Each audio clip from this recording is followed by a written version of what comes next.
ACP Praveen के साथ। आज ऑफिस में बहुत काम था।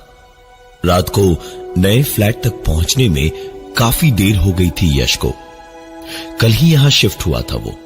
राहुल ने भी यश को कल यहां शिफ्ट करने में काफी मदद की थी। रात को यहीं रुका था और सवेरे सवेरे दोनों साथ ही ऑफिस गए थे। पूरी बिल्डिंग बिल्कुल शांत थी। झिंगुरों के अलावा कोई दूसरी आवाज नहीं थी। बिल्डिंग के बाहर लगा गेट खोलकर यश ने ताला लगाया और लिफ्ट की ओर जाने को यश घूमा ही था जब देखा कि सिक्योरिटी गार्ड सामने मुस्कुराता हुआ खड़ा था और बीड़ी पीता हुआ बोला, चलिए साहब, हम ऊपर तक चलते हैं, आपके साथ छोड़ आते हैं आपको। यश ने उसे ऊपर से नीचे तक देखा। ऐसे मुस्कुराया जैसे वो इंसान नहीं कोई कीड़ा हो, और जेब से 20 का नोट निकालकर उसके हाथों में देकर बोला, इसे रखो। हाँ, फालतू में इतनी रात को जाग कर ऊपर तक 20 रुपए के लिए आओगे? 6th फ्लोर पे ही तो जाना है। हाँ, जंग पर नहीं जाना मुझे। अब यश की बात सुनकर सिक्योरिटी गार्ड ने यश को नीचे से ऊपर तक देखा और मुस्कुराकर 20 का नोट अपनी शर्ट की जेब में रखता हुआ बोला, आप ही की भलाई के लिए बोल रहे हैं साहब, कोई बात नहीं, जाइए आराम से। यश हल्का सा हंसा और फिर लिफ्ट में चढ़ा और 6th फ्लोर का बटन दबा दिया। लिफ्ट भी धीमे धीमे अपनी रफ्तार से ऊपर तक गई। यश लिफ्ट से उतरा और लिफ्ट का दरवाजा बंद करके जेब से चाबी निकालता हुआ अपने फ्लैट का दरवाजा खोलने को पलटा ही था जब उसने देखा कि 7th फ्लोर पे जाने वाली सीढ़ियों पर एक थोड़ी उम्र दराज औरत बैठी थी। कुछ काले बाल और कुछ चांदी के धागों जैसे चमकीले सफेद। तकरीबन कुछ 60 से 65 के बीच की उम्र रही होगी उनकी। इतनी रात को यहां क्या कर रही है, यही सोचकर यश ने पूछा, अरे आप यहां क्यों बैठी हैं? किसके घर जाना है आपको? वो औरत जैसे इंसान नहीं पत्थर थी। पूरी बात को सुन के भी वैसे ही बैठी रही, न हिली न कुछ बोली। यश ने सोचा शायद ऊंचा सुनती होगी, इसलिए उसने दोबारा कहा, आंटी जी यहां क्यों बैठी हैं? अरे कहां रहती हैं आप? वो पलटी और यश के फ्लैट की ओर इशारा करके बोली, मैं यहीं तुम्हारे साथ ही तो रहती हूं। यश कल ही आया था, शायद गलत फ्लैट के सामने खड़ा था। उसने पलटकर दोबारा देखा, बगल वाले फ्लैट का नंबर देखा और अपने फ्लैट का भी, और फिर उस औरत की उंगली के इशारे को दोबारा देखा और उसने कहा कि आंटी जी यहां तो मैं रहता हूं, रेंट दिया है मैंने, अग्रीमेंट साइन किया है, 609 मेरा है, 608 आपका होगा। वो औरत कुछ नहीं बोली, बस मुस्कुरा के ना में सर हिला के वैसे ही बैठी रही दरवाजे को घोरते हुए। यश भी पलटा और लॉक खोला और अंदर जाकर उसने दरवाजे को बंद कर लिया। बैग वगैरह रखकर नहा धोकर सोचा एक बार झांका जाए कि बाहर अभी भी वो औरत है या नहीं।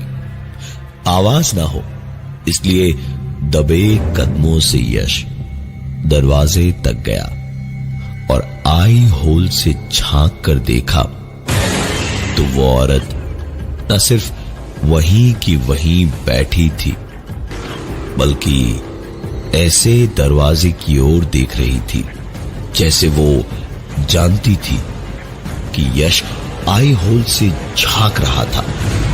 एक अजीब बात यश ने अब जाकर देखी कि उसने अभी तक शायद एक भी बार पलकें नहीं झपकाई थी। यश आंखें फाड़ फाड़ कर उसे देख ही रहा था जब अचानक उस औरत ने मुस्कुराते हुए अपना हाथ उठाया और उंगली ऐसे दिखाई जैसे यश को पीछे देखने को कह रही हो। यश को ऐसा महसूस हुआ जैसे नसों के अंदर से लहू नहीं सांप रेंग रहे हो। घबराहट में एक झटके से 2 कदम पीछे हट के देखा तो अंदर के कमरे का दरवाजा हल्का सा हिला। यश धीमे धीमे अंदर कमरे की ओर गया और दरवाजे को पूरा खोल कर देखा तो यश को सिर्फ नसों में ही नहीं, पूरे बदन पर सांप लौटते हुए महसूस हुए, क्योंकि सामने पलंग पर वही औरत बैठी हुई थी। यश का हाल ये नजारा अपने सामने देखकर बेहद बुरा था। उसे ऐसा महसूस हो रहा था इस वक्त जैसे किसी ने उसे बर्फ की अलमारी में बंद कर दिया हो। न हिल डुल पा रहा था और न ही गले से आवाज निकल रही थी। एक औरत जो अभी अभी बाहर थी, बंद दरवाजों बंद खिड़कियों के बावजूद एक ही पल में बिना हिले डुले अगर अभी अंदर थी तो इसका मतलब वो जिंदा इंसान तो नहीं हो सकती थी। यश ने पूरी हिम्मत जुटाई और बाहर की ओर भागा। लिफ्ट का इंतजार न करके सीढ़ियों से ही नीचे भागा और सिक्योरिटी वाले के पास पहुंचकर उसे हाँफता हुआ बोलने की कोशिश कर ही रहा था जब हथेली में खैनी पीटकर उसे हाथों में दबाता हुआ मुस्कुराकर सिक्योरिटी गार्ड ने कहा, हमने तो पहले ही कहा था साहब, पर आप साहब आदमी, चलिए देखते हैं क्या कर सकते हैं। वो तो ऐसे बोल रहा था जैसे घर में कोई भूत प्रेत नहीं बल्कि बकरी का बच्चा घुस गया हो, जिसे दौड़ के पकड़ा और बाहर निकाल दिया। लिफ्ट में चढ़कर दोनों 6th फ्लोर पर पहुंचे और लिफ्ट का दरवाजा बंद करके तंबाकू थूककर सिक्योरिटी गार्ड ने यश से कहा, सुनिए, हम जा रहे हैं अंदर, आप यहीं बाहर रुकिए।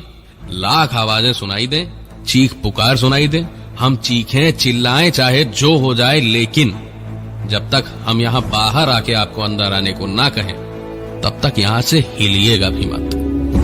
यश चुपचाप वहीं खड़ा हो गया और वो सिक्योरिटी गार्ड दरवाजे को जरा सा खोलकर अंदर चला गया।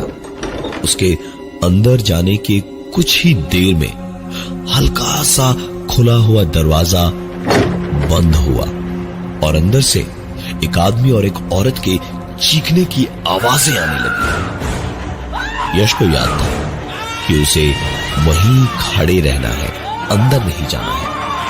यश चुपचाप वहीं खड़ा रहा और कुछ ही देर में सारी आवाजें शांत हो गई। यश जानता था सारी आवाजें जब बंद हो ही गई हैं तो अब कोई दिक्कत नहीं है।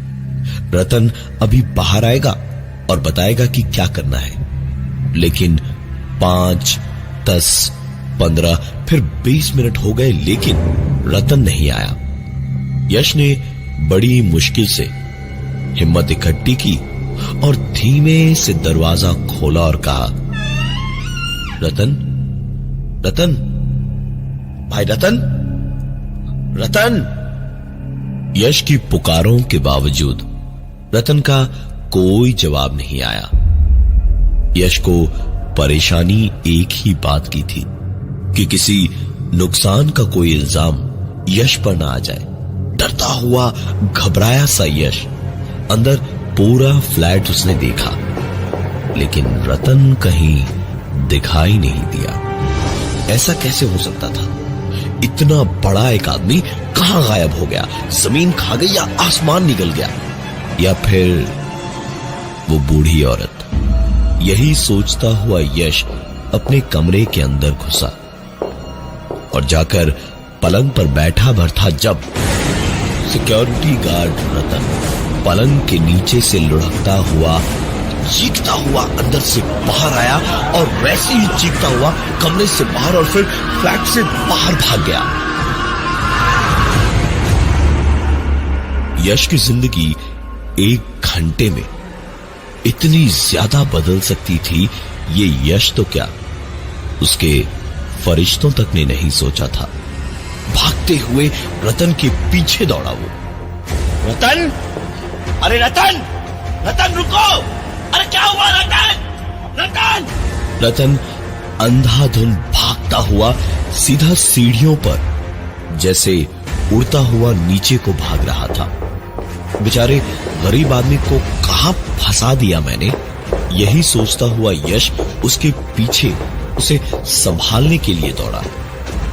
लेकिन यश जैसे ही सीढ़ियों के एक जीने को पार करके दूसरे पे पहुंचा, तो जहां उसे भागता हुआ रतन दिख रहा था, वहीं अब वही बूढ़ी औरत थी। यश एक पल को ठिठक के रुका तो देखा नहीं, रतन ही था। फिर उसके पीछे आवाज लगाकर दोबारा दौड़ा तो रतन नहीं, बुढ़िया ही थी।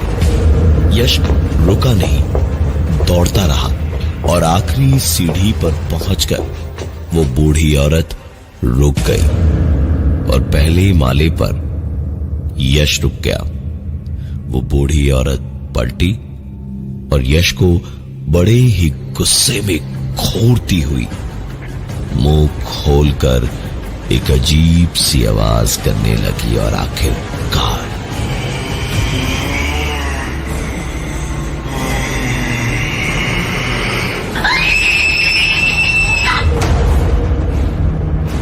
यश की आंखों के सामने वो औरत चीख कर गायब हो गई और सिर्फ वो सुनहरे फूलों वाली सफेद साड़ी जो उसने पहनी थी वहीं पड़ी रह गई। यश बेहोश हो गया। आंखें जब खुली और जब उसे होश आया तो वो अपने पलंग पर अपने ही कमरे में था। सपना देखा था, उसे शायद ऐसा लग रहा था, लेकिन इतना सब कुछ था कि उसे ऐसा लग रहा था जैसे ये सब कुछ उसके साथ रात को हुआ था। खुद से ही ये पूछते हुए यश सीधा नीचे सिक्योरिटी गार्ड रतन के पास गया और उससे रात के बारे में पूछा। रतन ने जोर से हंसते हुए कहा, अरे साहब, हम कहां से रात को आएंगे, हम ड्यूटी पे थोड़े ही थे। बिल्डिंग में तो रात को किसी की भी ड्यूटी नहीं होती, तभी तो ताला लगाते हैं ना गेट पे। अगर ड्यूटी पे कोई होता तो ताला काहे लगाते। यश को अभी भी यकीन नहीं था कि क्या सच है और क्या झूठ। वो जानता था कि अब पता लगाने का एक ही तरीका है। यश ने रतन को नाश्ते का सामान लाने के बहाने बाहर भेजा और जाकर सिक्योरिटी रूम में सीसीटीवी की फुटेज देखी। यश के होश उड़ गए। एक बार फिर बेहोशी सी छाने लगी घबराहट के मारे, क्योंकि फुटेज में यश को साफ साफ दिखाई दिया कि यश ऑफिस से देर से आया, ऊपर गया, हवा में ही किसी से कुछ बात भी की, फिर सीढ़ियों पर अकेला ही दौड़ता हुआ दिखा और आखिर में बेहोश होकर गिरा। लेकिन घर कैसे पहुंचा ये वीडियो फुटेज में नहीं दिखा। यश ने सोचा कि अब ऐसी मुसीबत से वो लड़े भी तो कैसे। इंटरनेट पर ढूंढा घोस्ट बस्टर टीम, यानी ऐसी दिक्कतों को संभालने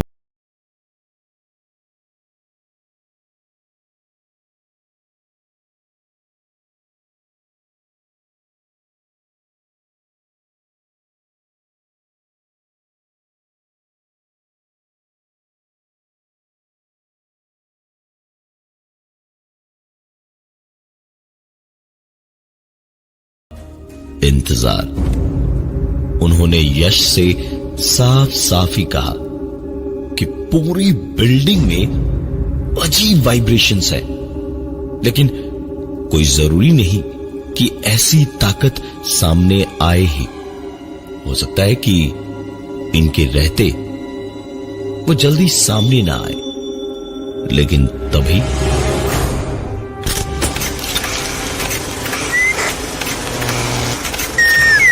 आवाजें रिकॉर्ड करने की मशीन अपने आप चलने लगी। लगातार एक के बाद एक तस्वीरें खींचने लगी। लाइट्स अपने आप जलने बुझने लगी और वोल्टेज अप डाउन होने लगा। एक पल को ऐसा लगा जैसे बस अभी सारे बल्ब्स फट जाएंगे और पता नहीं क्या तो होगा। लेकिन ठीक उसी वक्त सब कुछ एक झटके में ही शांत हो गया। ऑडियो रिकॉर्डर की रिकॉर्डिंग प्ले की तो एक आवाज उन्हें साफ साफ सुनाई दी।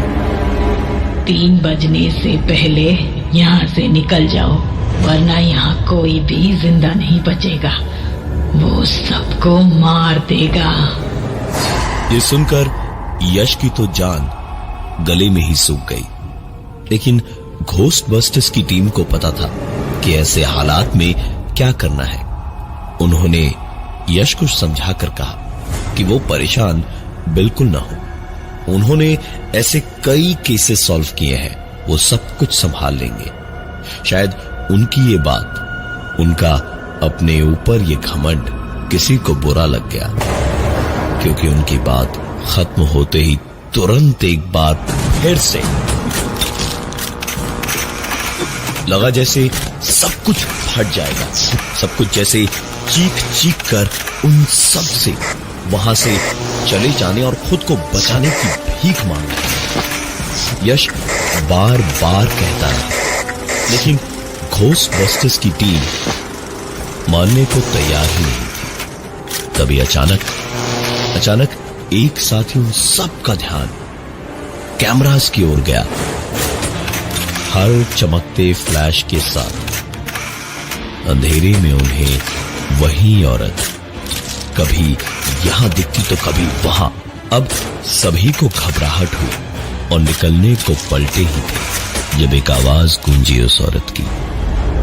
तुम लोगों ने कईयों की मदद की होगी, लेकिन यहाँ तुम्हारी एक नहीं चलने वाली। उस औरत ने बताया कि हर जगह जैसे किसी अधूरे काम या अधूरी चाहत वाली आत्माएं ही उन्होंने आज तक देखी थी। लेकिन इस पूरी बिल्डिंग में रहने वाले जितने भी लोग दिखाई दिए थे, उनमें से कोई जिंदा नहीं था और उन सबको मारने वाला कोई और नहीं, रतन था। उस औरत को, यानी उषा मल्होत्रा को, जो एक बूढ़ी विधवा थी, उनके गहनों को लूटने के लालच में रतन ने मारकर उसी फ्लैट में सड़ने को छोड़ दिया था। बेटा अमेरिका से उन्हें लेने आने वाला था, तो सब कुछ बेचकर पैसे जो अलमारी में थे वो और गहने वगैरह सब लेकर रतन भागा नहीं था वहां से। सब छुपा के ऐसे रह रहा था जैसे कुछ हुआ ही नहीं हो। उसके 2 दिन के बाद ही रतन पागलों की तरह दौड़ता हुआ बिल्डिंग से बाहर भागा, जैसे कोई उसके पीछे था। उसके बाद एक के बाद एक पूरी बिल्डिंग में कोई नहीं बचा। रतन ने मर के भी अपना बदला ले लिया। ये सारी बातें बताने के बाद उस औरत ने एक बात और कही। 3 बजने के पहले यहाँ से निकल जाओ, वरना इतने लोगों की नफरत, इतनों के दर्द और गुस्से का शिकार हो जाओगे। कोई नहीं, कुछ नहीं बचा पाएगा तुम सबको। नजर घड़ी की ओर गई तो देखा 2:58 हुए थे। यश के साथ बाकी सब ने भी दौड़ लगाई वहां से। नीचे पहुंचकर मेन गेट के ताले को खोलने की कोशिश कर ही रहे थे जब खैनी पीसकर होठों में दबाते हुए रतन की आवाज उन्हें सुनाई दी। कहाँ चले सब लोग? 3 बज गए साहब, चलिए ऊपर छोड़ दूं।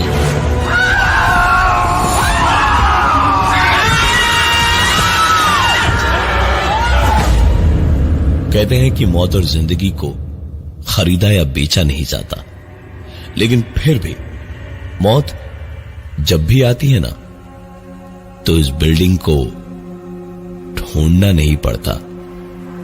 मौत अपने आप किराए पर इस बिल्डिंग में आपको एक फ्लैट दिलवा ही देती है।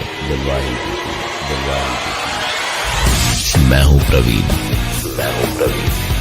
और ये थी आज की एक कहानी, ऐसी भी